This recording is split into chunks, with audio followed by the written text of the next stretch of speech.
All right, John. Form 1041. Yeah, 1041 is it's actually a dual purpose form. Our first dual purpose. All right. Form. Yeah. Exciting. So its primary purpose is for trust returns. So all of the alphabet soups, you have grant to retain annuity trusts, which are GRATs. You've got life insurance trusts, which can be ILITs.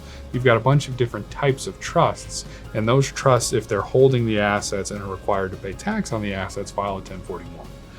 You can also then use a 1041 to file an estate income tax return on behalf of a decedent.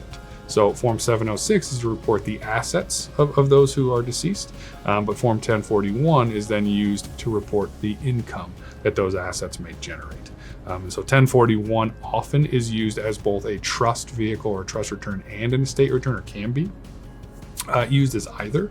And that is what 1041 does. It allows us then on a single form to kind of ensure that distributions are recorded. There's something called distributable net income, where if that estate, for instance, has income that is being earned and it distributes it during the course of the year, we get a deduction for that income, right? We don't want to have it taxed twice.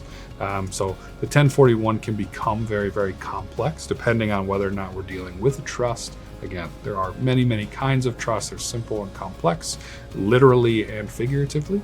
And then if you're working with an estate, there's kind of an additional layer there. But that's what Form 1041